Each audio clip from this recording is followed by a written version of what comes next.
My daughter's fiance demanded $60,000 for a wedding or no wedding. My name is Marco D'Angelo.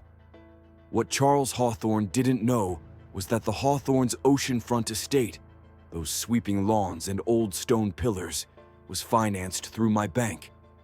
Charles thought he was browbeating some small-time pizza shop dad. 24 hours later, he was staring at papers that would change everything. I let him talk. I kept my face neutral during the sneers, the jokes about our neighborhood, the thinly veiled assumptions. I nodded when he threatened to call off the wedding unless we, meaning my family, contributed to the price of his perfect reception. Then I decided to let the truth do the talking. It began 6 months earlier when my daughter, Elena, brought Charles home. He arrived in a black sedan that gleamed like it had never seen rain and looked around Federal Hill like it had been invented last week. I wore a beaten-up college sweatshirt and a pair of jeans. My old Civic sat in the drive with a bumper sticker half melted by time. Charles extended a manicured hand and peered at our living room like he'd stepped into a prop house. "So you're Elena's father," he said, the words flat with implication. "What do you do, Marco? Something local?" He smiled a small, patronizing smile as if he'd already placed us in a comfortable, predictable slot. "Elena tells me you're in law?" I asked. He said yes, and there it was, the little lift of his chin that marked him as someone who kept score by schools and addresses. Later, when Elena spoke up, quick to smooth the air, she told him my job in the bank was modest, that I'd been there a long time. What he didn't know, and what Elena never needed to know, was that I'd built that bank from a single desk into a regional institution, quietly, over 25 years. From the beginning, Charles was not subtle.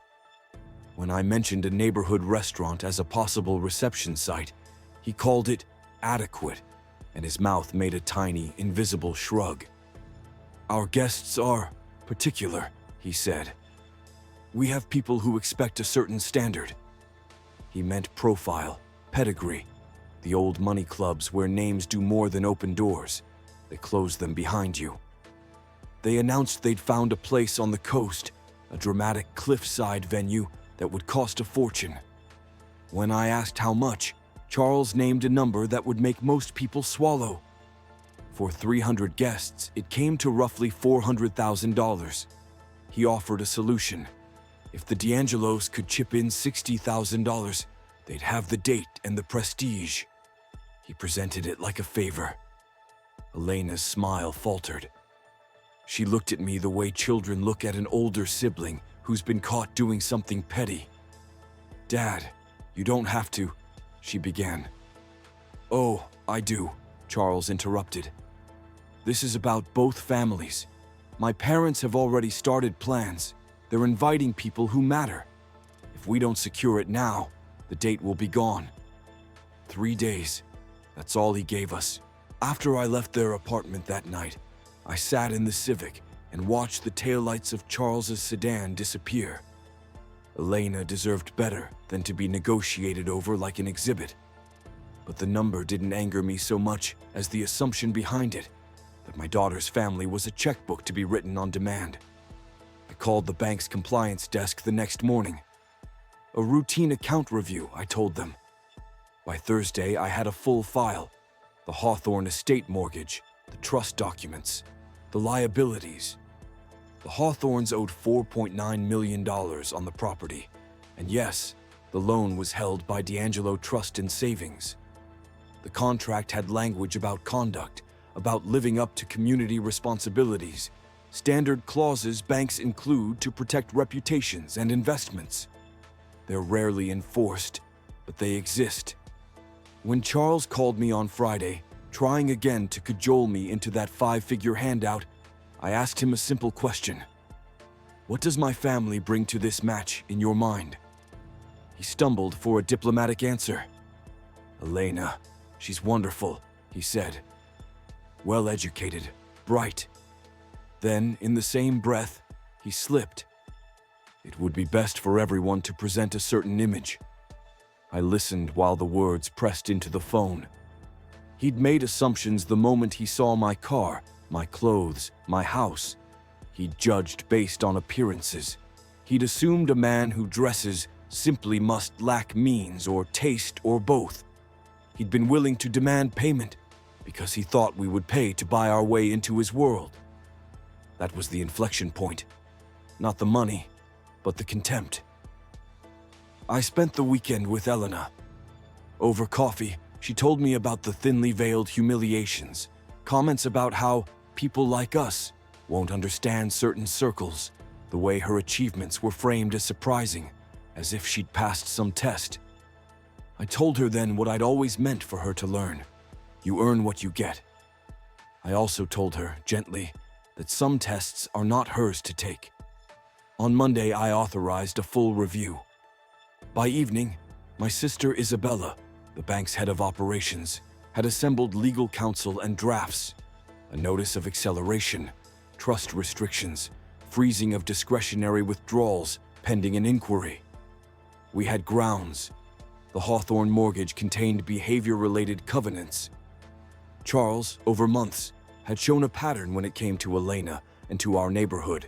Small slights, jokes in company, a demand that our family underwrite his social presentation. It wasn't dramatic in isolation.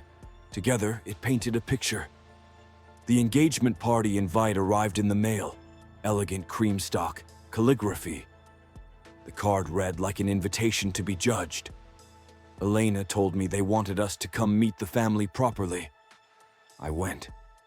The club smelled like polished wood and old money. The room hummed with soft laughter and the clink of crystal. Charles stood by the bar with people who wore lineage like perfume. Introductions were currency. "Which bank are you with?" someone asked with that particular, thin curiosity. "For a long time, the same one," I said. "D'Angelo Trust and Savings." There was a ripple, not of respect, but of amusement. Someone joked, obviously meant as a joke, about community branches and the pizza place down the block. The laughter felt like a line drawn in the sand. Elena's face went hot with embarrassment. I watched the room measure us. Then, the moment arrived where they thought they could be funny at our expense. Suggestions of a smaller venue, off-the-shelf reception ideas, even sympathy made into a spectacle. "We'll do something intimate for them." It was performative charity, and it stung more than any insult. I set my phone on the table and texted Isabella. "Yacht Club, bring the Hawthorne files, board approved." I put it down and spoke quietly. "You're right," I said to the circle. 50,000 is a lot." They leaned in, smirking. "Especially," I continued, "when a mortgage for $4.9 million is at risk." Silence crashed into the room. Eyes darted. Charles's smile froze. Before anyone could recover, Isabella and two other officers stepped forward with a portfolio of documentation. We had the file, the notes, the clauses, the evidence of behavior. We had prepared the compliance action the day after I'd asked for the review. "Mr. Hawthorne," she said, cool and precise, "we've completed the bank's review. The mortgage agreement includes character provisions. Conduct inconsistent with our standards is grounds for acceleration. Tonight's statements and behavior meet the criteria." The air changed. Regret and panic replaced condescension on their faces. The matriarch's bracelet trembled on her wrist. The chairman of the board, someone who rarely spoke at such social functions, handed me a document. A formal acceleration notice, demand for payment within 24 hours, and a freeze on trust disbursements pending inquiry. They called it contract enforcement. The room called it spectacle. Elena's hand found mine. She asked, softly, how long they had. 24 hours, Isabella said. At that point, foreclosure proceedings begin. I could see the world they'd relied on. Reputation, social capital, passive goodwill. In the space between the hors d'oeuvres and the fall of a folded napkin, That world was exposed as brittle. Charles tried to bargain, to plead, to frame it as a misunderstanding. He hadn't understood because he'd never needed to. He'd never been on the other end of a table where the measure of a man was character, not pedigree. He asked me if I loved my daughter. I asked him the same thing, plainly. He stumbled. It was the one answer that mattered. By the time we left, Elena had the clarity to walk away. The ring came off her finger and onto a table where champagne had been chilled, a gesture that closed one chapter and opened another. She told him, simply, "I won't be someone you can buy into your life." The next morning, the local paper ran with the story. A prominent Newport family facing sudden enforcement action after remarks at an engagement gathering. The law firm Charles worked for announced it was reviewing his status. The club that had smirked at my Civic watched headlines that were weary with a different kind of gossip. A week later, Elena and I ate dinner at the neighborhood restaurant he'd mocked. Small tables, red-checkered cloths, real food. The owner, who'd become a friend through years of community business, served us a plate and said, "Some people forget where they came from." Elena laughed, lighter than I'd seen in months. Would I have preferred a different path? Maybe. But this was never about revenge for its own sake. It was about holding people to the standards they claim to live by. It was about showing my daughter that dignity isn't rented and respect isn't inherited. If you're watching this, tell me in the comments, have you ever been sized up by what you drive or where you live? Because from where I sit, the ones who assume the least are always the least prepared to pay the price when integrity matters.